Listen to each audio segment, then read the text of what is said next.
Halo sobat semua, jumpa lagi. Semoga kalian selalu sehat dimanapun berada. Dalam video ini kita akan melihat Presiden Prabowo diberi kesempatan menyampaikan pendapatnya dalam forum Antalya diplomasi yang diadakan di Turki. Bahkan peserta forum Antalya diplomasi ini juga terheran-heran karena Prabowo ini berani menyinggung negara-negara besar terkait kebijakannya dalam menyelesaikan masalah Timur Tengah serta terkait masalah HAM. Jadi eh, Prabowo ini melihat negara-negara besar, terutama Amerika Serikat mungkin ya, yang dianggap negara yang yang selalu fokus terhadap masalah HAM. Justru kebijakan internasionalnya ini sepertinya melanggar HAM itu. Prabowo juga berkomitmen membantu penyelesaian masalah Timur Tengah, khususnya terkait Gaza ya, dengan cara diplomasi. Walaupun itu mungkin jalan yang sulit ya, tetapi setidaknya ya, eh, Prabowo ingin berkontribusi terhadap penyelesaian masalah-masalah yang ada di Timur Tengah. Dan Prabowo sendiri juga menyampaikan komitmennya akan membantu warga Gaza yang terluka untuk dilakukan pengobatan, baik mungkin dibuatkan rumah sakit darurat di mana, di Gaza, atau akan dibawa ke Indonesia.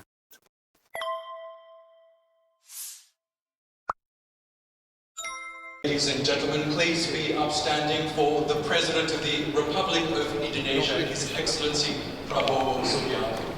Thank you very much. Please be seated. Please be seated. Please be seated.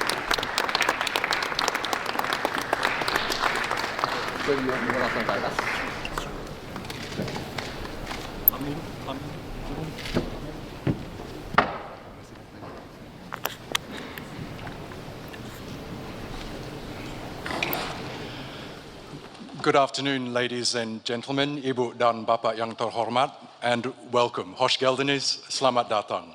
I'm Oscar Surbakti, a news and business presenter at TRT World. I hope you've been enjoying the Antalya Diplomacy Forum so far. It is now my pleasure to welcome and introduce our distinguished guest for this ADF talk session, the President of the Republic of Indonesia, His Excellency Pak Prabowo Subianto. Prabowo Subianto became Indonesia's 8th president in October 2024 after winning the presidential election earlier that year. A former military general and businessman, he received an international education before graduating from the Indonesian Military Academy in 1974 and quickly rose through the ranks of the Army's elite special forces. Transitioning to politics, he co-founded the Gerindra Party in 2008 and ran for president twice before he was appointed defense minister in 2019. 3 times, oh, I'm sorry. As leader of the world's 3rd largest democracy, Prabowo Subianto is committed to strengthening Indonesia's sovereignty, driving economic development, and navigating complex geopolitical challenges, all while drawing on his extensive experience and deep commitment to his nation's future. Bapak Presiden, selamat datang dan terima kasih telah bergabung bersama kita. Mr. President, welcome and thank you so much for joining us. Now, before I ask you my first question, Pak, I just wanted to mention that this holds a special significance for me as an Australian with Indonesian parents from the Karo Highlands in North Sumatra. So on their behalf, I would just like to say Mujua Jua, which is the warmest greeting that you can give in the Karo language.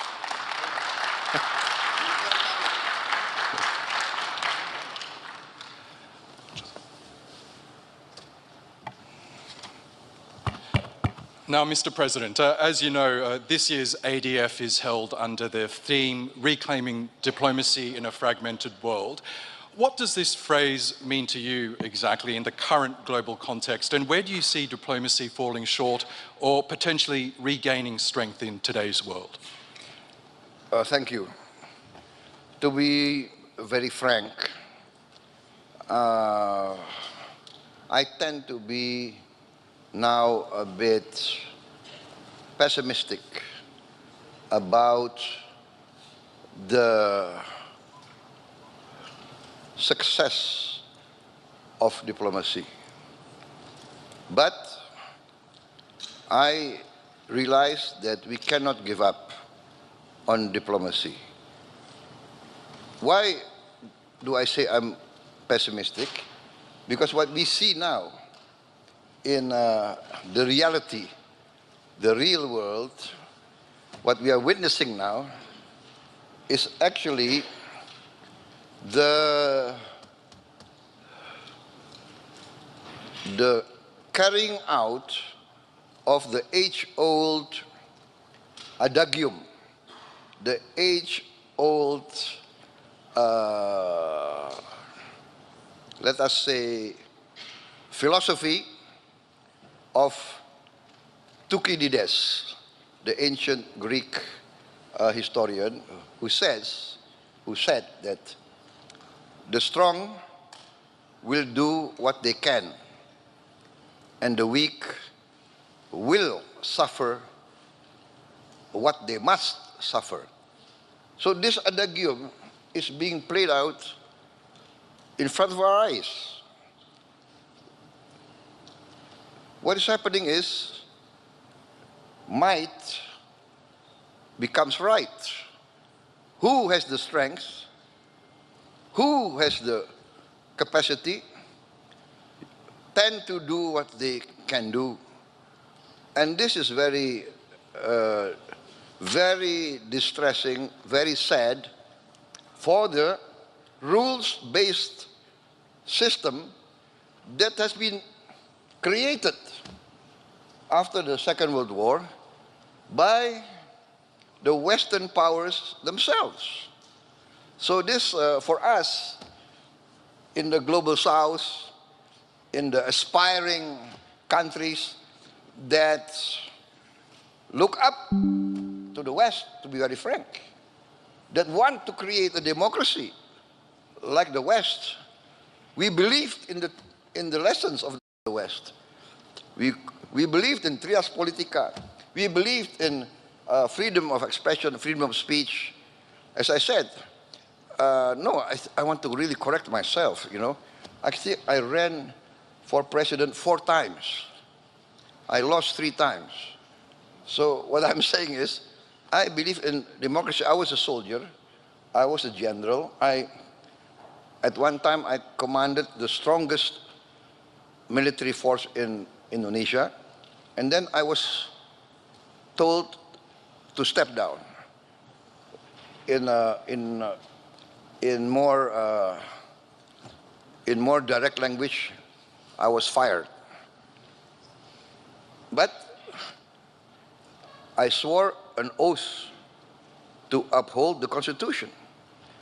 And the Constitution says very clearly that the President has the supreme power over the armed forces.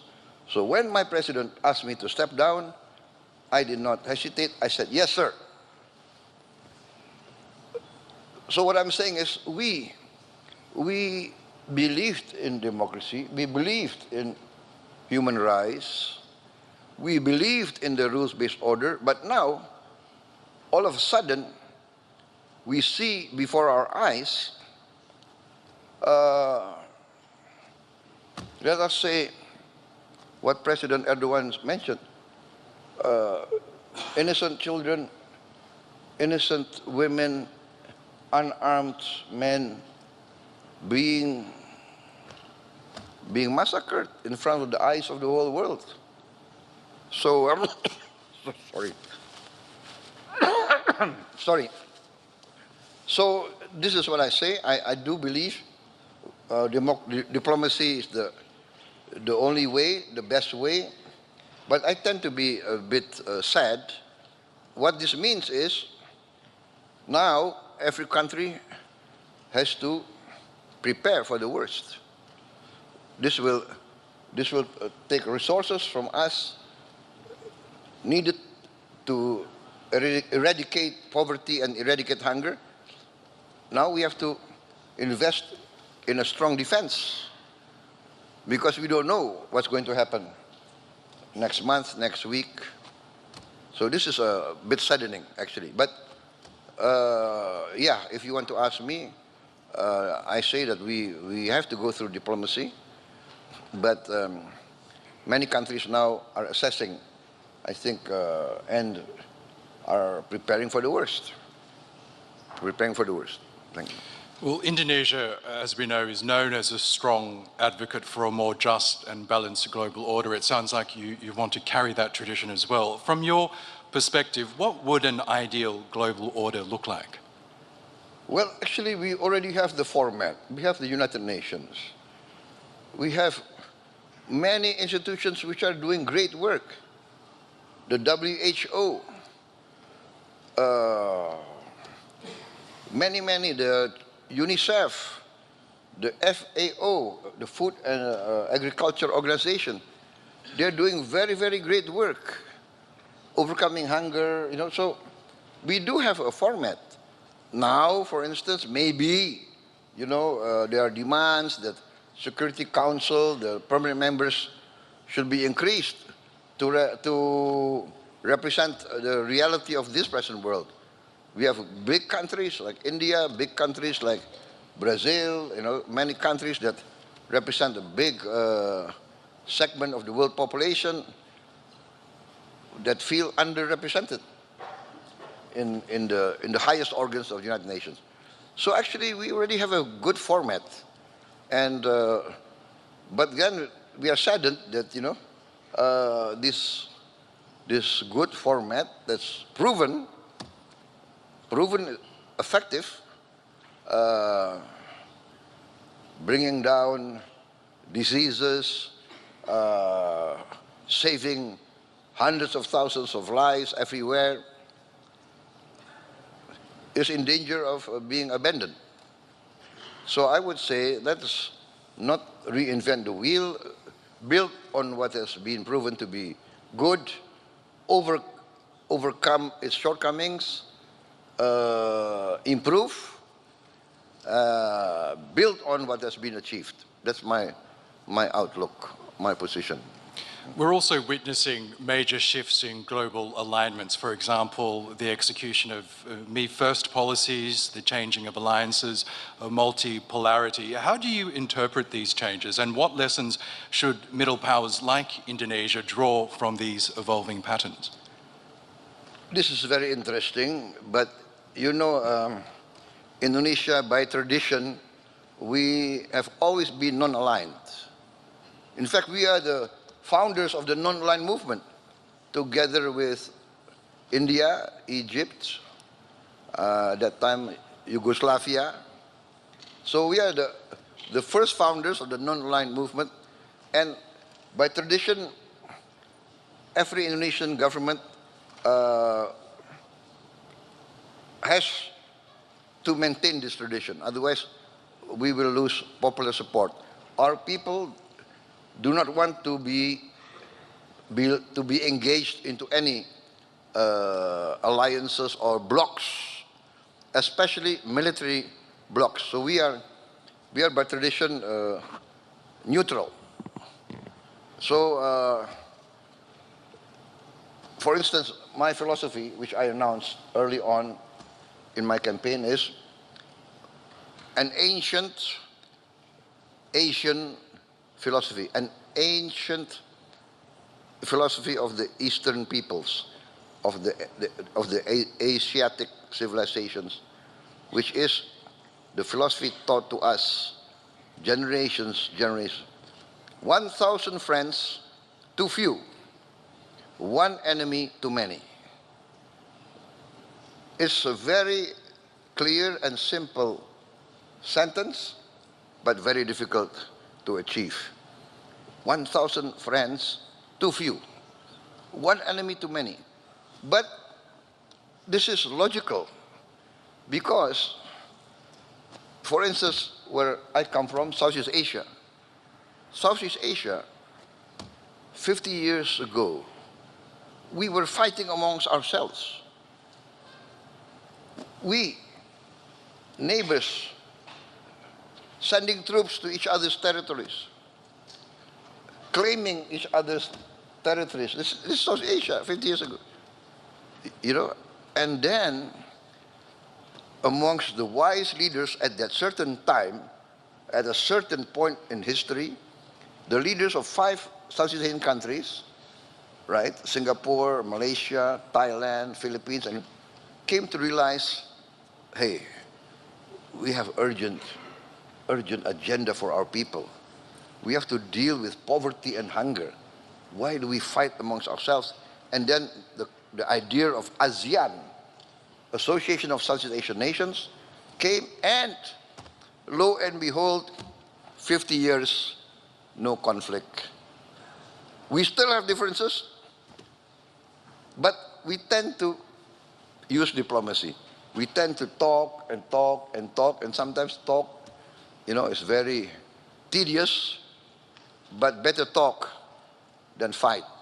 That's our position, And that's the Asian tradition.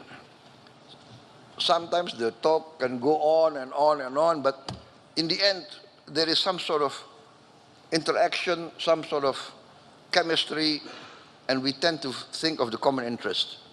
So this is my philosophy also.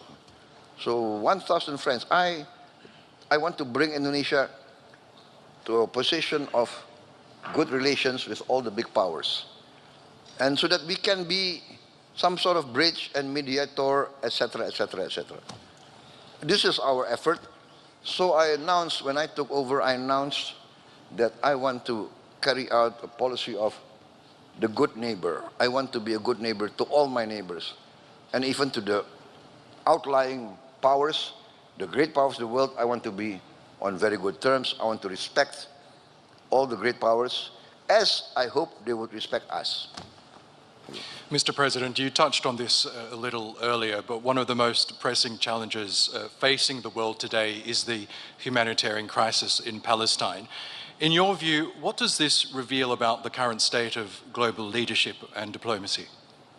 Well, I would like to say that, as I said in my first comments, that the situation in Gaza actually is teaching the world that many of the great powers that espouse great ideals now, in the eyes of many in the global south, have fallen short, basically. I mean, for instance, many of the Western powers, Western countries, come to Indonesia 30 years ago and come to us always teaching. You must do this, you must do that. Human rights, you're not very good in human rights. You're not too democratic. Always come and teach us. And we follow them. We follow them. And then, now we see that you come to us, you teach us human rights, but when you see flagrant violation of human rights in front, every day, every night on television, many of those who come to teach us, they keep quiet. So this is saddening, but it is a waking up. It makes us wake up. Oh, so that's it. You tell us, we must do this, we must do that, we must do this. And then you violate, or you keep quiet, or you accept these violations. How can a 6-year-old boy or girl be guilty of anything? How can an armed mother be bombed and lose their house and lose everything? It's I think, something that's very hard to digest, actually. And that's why I try to do what I can. That's why I'm traveling. Tonight I go to Cairo. I will I will consult with President Sisi, then I'm going to Doha, and I go to Amman, consult with King Abdullah, and then, what, people ask why? You are so far away, you are in Indonesia. But I cannot, because my people feel the attack on the innocent people of Gaza, of Palestine, of Lebanon, of Syria, is like attacking them. Indonesia, of course, is majority Muslim, but I feel also that I must contribute what I can. So I already, for instance, I sent a small medical team together with the UAE. We have a medical field hospital. We are participating in that, and we are committed also to build another hospital in Palestine, in West Bank, maybe also in Gaza. And I've already announced that we are willing to accept wounded civilians that need medical care, also children and young students who have not gone to school for many years. We are willing to give them scholarships, and we already have some Palestinian students already, but not enough, but we are willing to increase that. And of course, after they complete their education and they complete their medical treatment, I mean, they must return to their homeland. So Indonesia, we are trying to convince everybody that the only real solution, a permanent solution, will come only by a two-state solution with an independent Palestine. But I also said that at that time we must also satisfy the concerns of the Israelis. They also must be guaranteed their right for security, their right of existence. And so I think in the end there should be peaceful collaboration. I think that is the key to a real peace.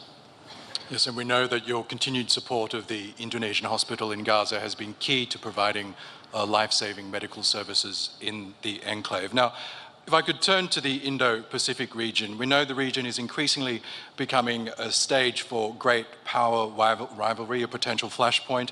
As a leading voice in ASEAN, the Association of Southeast Asian Nations, how does Indonesia plan to manage these tensions while also working with ASEAN to keep the region peaceful and stable? Yes, as many times in many different fora, in many different instances, I said that our only way is engagement. Engagement and mutual respect. So in the end, I always propose collaboration. We have sometimes conflicting territorial claims. This is natural because we have been subjugated to many centuries of foreign domination, of colonialism, of imperialism. Some countries from somewhere came, they seem to like the wealth of some of our regions, and they say, okay, now this is ours. And they put up their flag. You see, so after a long period of struggle against colonialization and imperialism, most of the countries in our region achieved independence. But still the leftover of those centuries, boundaries which are not clear, etc., they are now the heritage given to us that we have to clear up all this mess. So we succeeded in cooperation with Vietnam. We have, I don't know, several decades of territorial claims and counterclaims, but we have resolved it a few months ago. I'm proposing also to my good friend and my good brother, the Prime Minister of Malaysia, let's solve the outstanding issues that we have with Malaysia. I also proposed joint development with the People's Republic of China, President Xi. You know, we respect each other's legal position, but in the meantime, why don't we work together, right? We have overlapping maritime areas, zones. For instance, the PRC claim historically for thousands of years, Chinese fishermen have fished in those waters. And we claim for thousands of years, Indonesian fishermen have fished in those waters. So I said to President Xi, why don't we have joint development? You know, let's register how many hundreds of Chinese vessels, how many hundreds of Indonesian vessels, within the framework of the international limitations so that we don't have overfishing. Let's give licenses and everybody benefit. So I told everybody that 100% of zero is zero. So might as well work together in the meantime. And President Xi agreed. In fact, he agreed very fast. I proposed this to the Vietnamese, I proposed this to the Malaysians. So this is my approach. Let us work together to achieve common prosperity. Every race, every country, every religion in the world aspire to the same thing. Life, liberty, the pursuit of happiness. Everybody needs the basics. Prosperity, there is no prosperity without peace. So this is my approach. Now, becoming president was a hard-fought battle for you. You pointed out that you contested several elections before finally winning last year. Now that you are leader, what is your vision for Indonesia, a nation of more than 280 million people, highly educated? What do you hope to achieve in your time as president?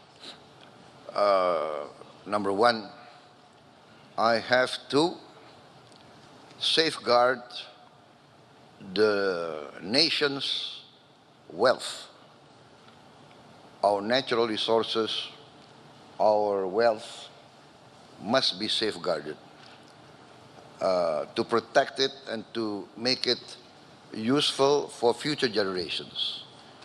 That's at most, because without the resources, then it's very difficult to achieve prosperity. Number two, we must have wise, correct, and common sense policies. That is the duty of every government, in my opinion. After being an amateur historian, I studied the history of many civilizations. The key to every country's well-being and independence is the ability of every country to guarantee food for its people, food security. And I think this is also the realization of the United Nations. The United Nations several years ago said that the future global crisis will be three. What they say, the FEW, food, energy, and water. So likewise, in Indonesia, I have to guarantee food for my people. Number two, I have to guarantee energy for my people. And then water. Alhamdulillah, thank God, Indonesia, we have abundance of water. We have the other way around. Sometimes we have too much water, and then there's flooding, you see? And that's our, I would say that's our now our challenge, right? Like, we must manage our water, that it becomes useful. It doesn't become a natural disaster. And this is also a matter of education, matter of good governance. So that, and then of course, prosperity can only be achieved by the grasp of science and technology. Science and technology will enable us to industrialize. And so education, investment in science, technology, and in education is very important. In our budget, the number one, the highest item in our budget is education. I think it's the highest in the history of Indonesia. And then also I have rolled out a free meal for every children and every pregnant mother of Indonesia. So this is a massive program, very ambitious, but we are getting there. Sorry. At the end of 2025, we will provide meals for 82.9 million mouths by November 2025. So this is our program. We have to. I'm very determined to bring down poverty, especially extreme poverty, and I want to eradicate hunger. Nobody must go hungry in a nation that is a member of the G20. Thank you. And finally, Mr. President, this year marks 75 years of Indonesia-Turkey diplomatic relations. Both nations share a deep historical bond and strategic partnership. As we look ahead to 2050, which will mark the centenary of this partnership, how do you see that bilateral relationship evolving, especially in addressing shared global challenges? I'm very optimistic in this case. I'm very bullish in the sense that Turkey has a special place in Indonesia, the Indonesian people, you know. Indonesia being majority Muslim, the Ottoman Empire being at that time accepted as the leader of the Islamic community. Relations go through many centuries. Many parts of Indonesia feel the influence of the Ottomans. Many cases we were attacked by foreign powers. The Ottomans came to the assistance of our sultans. So there's this emotional bond. And I think even now, President Erdogan told us that there are Indonesian tourists coming to Turkey, I think in the figure of 200,000 every year. 200,000 Indonesians will visit Turkey. Usually after they go on the Umrah, then they will come to Turkey. And we have 50,000 Turkish citizens coming to Indonesia every year. Can you imagine? We are very far, but this is the close bond. And we are working very good in many fields. So I'm very bullish, I'm very optimistic. I can also attest that many Indonesian citizens now call Turkey a home and have set up delicious Indonesian restaurants in Istanbul to my benefit. So that's a great way of ending You are this living discussion. here? In Istanbul, yes, I am, sir. Yes. Very smart, very smart. I'm afraid we could be talking for hours, but I know you have a very packed schedule, Bapak President. That does bring us the end of our discussion. Can we please thank our honored guest, His Excellency Prabowo Subianto, the President of the Republic of Indonesia.